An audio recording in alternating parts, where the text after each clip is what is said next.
Человек под дождем. Mr. Volker, thank you very much for agreeing to speak to Dozhd. And the first question is about your meeting with Vladislav Surkov. You met him in Minsk, and if you look at his pronouncements after the meeting, he described it in nearly glowing terms, saying that both sides have advanced new ideas about how to proceed with regard to Ukraine. And would you actually share this expressed optimism? Well, let me just say that I also had a positive impression from the meeting. I think that we had a serious discussion. We had a fairly frank discussion, including some differences of view. So in that respect, I think it was very honest. I think we both agreed that the status quo is not good for anybody. It's not good for Russia. It's not good for Ukraine. It's not good for the people of the Donbass. So we need to try to do better than that. And it is a human tragedy that's unfolding. 10,000 people have been killed, millions of people displaced. Young Russian soldiers have died fighting in Ukraine.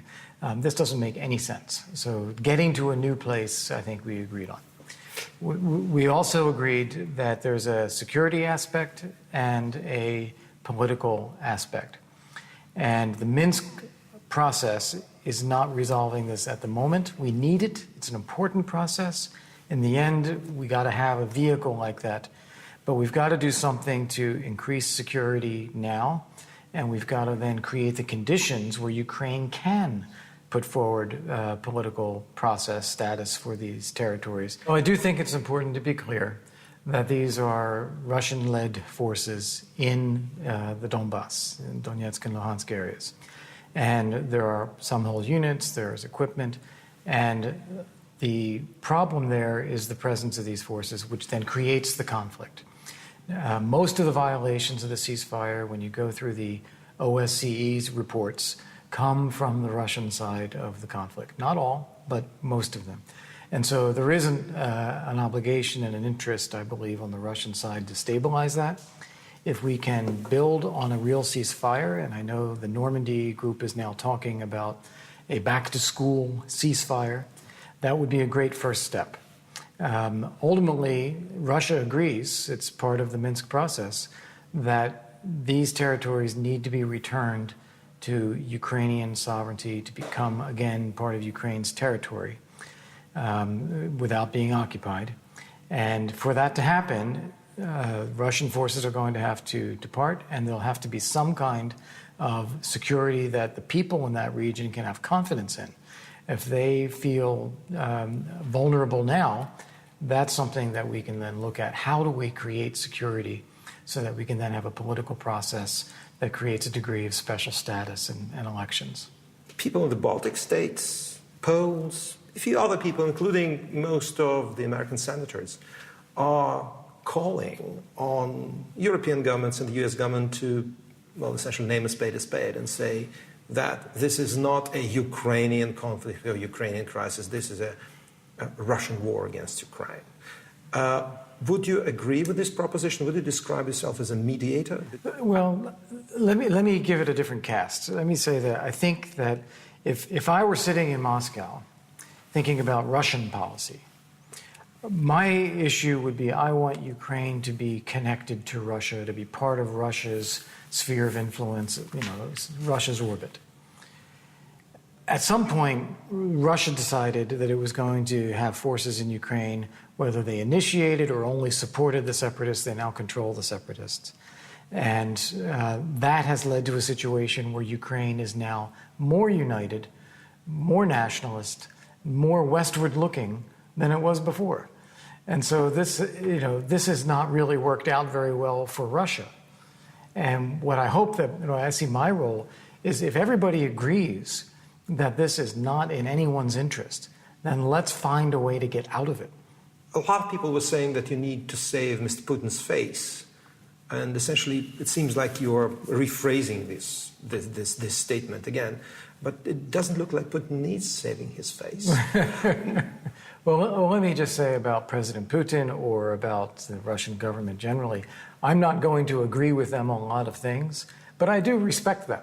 I think that they will act in accordance with what they think their interests are. Or President Putin will make decisions in line with what he thinks his interests are. And I think all we can do is try to change the environment, change the conditions, so that he sees what we all see, which is that this is not a good situation for anybody. In a speech in Vilnius on the 22nd of August, you said that the goal of the U.S. government is restoration of the territorial integrity of Ukraine. Does it include the Crimea? And are you tasked talking about the Crimea? And will the Russians talk to you about the Crimea? Yeah. So in the American view, there is no distinction whatsoever between the Donbass and Crimea. These are both illegal aggression, occupation. In the case of Crimea, Russia has claimed an annexation that we don't recognize and won't recognize. So this is a terrible situation. We see them both the same way. We want to make progress, and we will make progress wherever we can. Well, the European or international context for talking about Ukraine or Russian-Ukrainian war, for that matter, is the Normandy format. Your appointment comes as, well, something new, even after Victoria Nuland. Do you have a separate mission? Do you coordinate with the Normandy people, with France and Germany? And doesn't your appointment mean that the U.S. government thinks that this format failed? So the answer on the first hand is we support the Normandy format and the Minsk agreements themselves for a variety of reasons. I have been in touch with the French and Germans. I've met with the Chancellor of the Élysée, the political directors from the foreign ministries, and we do talk. But I see the roles as different. They're deeply involved in the details of the Minsk agreement implementation, trying to use Normandy to push particular aspects. What's new is that I think the United States is bringing more to the table itself. I think the relationship with Russia is important. What President Trump said to President Putin in Hamburg is that we won't be able to strengthen or improve U.S.-Russia relations if we can't fix the Ukraine conflict. So this is an obstacle for the bilateral relationship. That's a new element. And what we need to do is try to get some political will and decision-making at a strategic level. Are we going to solve this, or are we not going to solve this? If we are going to solve it, then we can use a Minsk process to try to accomplish that, or a Minsk framework, but we have to have the basic decision-making first. Right now, we don't have that, and so the Normandy format is not producing many results. Do you think you can achieve a breakthrough? Well, we need a breakthrough, so we have to try. Having met President Trump, and do you report to him? You mentioned that he talked to President Putin. Of course, is he really involved with the all issues Ukrainians, put it like that? All right. So I was appointed by Secretary Tillerson and report directly to the Secretary of State as the U.S. Special Representative for Ukraine negotiations. I haven't met with President Trump personally, but I know that my role and the policies that we're talking about are fully coordinated. The second thing is that we have a lot of issues on the U.S.-Russia plate right now. We have the expulsions of diplomatic personnel, we have the properties, we have INF treaty violations, we have Syria, we have North Korea, of course we have Ukraine. So all of these are out there. I think that for President Trump, Ukraine is one of the key obstacles to an improvement of U.S.-Russia relations, not the only one. And I think he wants to see an improvement, but therefore we need to see movement on this issue, and that's what we hope that we can achieve, and we hope that Russia is willing to do. But can there be movement if you have sanctions that essentially were sanctified by the U.S. Congress? Yes, I think so, because even the sanctions applied by the Congress are applied for the same reasons as the ones that have been applied by the administration prior to that, which is the situation in Ukraine, both the annexation of Crimea as well as the further involvement in the Donbass. And so those sanctions were already in place. They're now in place by legislation. I think that if Russia does what it needs to do to get the sanctions lifted, it doesn't really matter if it's the administration or the Congress, there'll be an ability to move. Did you like talking to Mr. Surkov, who's a bit of a mysterious figure in Moscow? Did you find him engaging? What kind of person he is? He's clearly a very serious person. He's a very smart person. He is very direct. I think that he is someone who, is worth talking to, and someone who I think, if we can make progress, he can be someone who can help to do that. Ultimately, in Russia, I think everyone knows the decision maker is President Putin. But along the way, I think Mr. Surkov is a serious and smart player.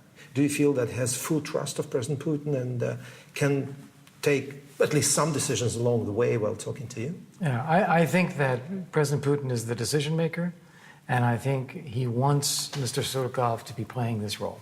Well, you were U.S. Permanent Representative to NATO. You worked with the Bush administration National Security Council. You are still director of McCain Institute.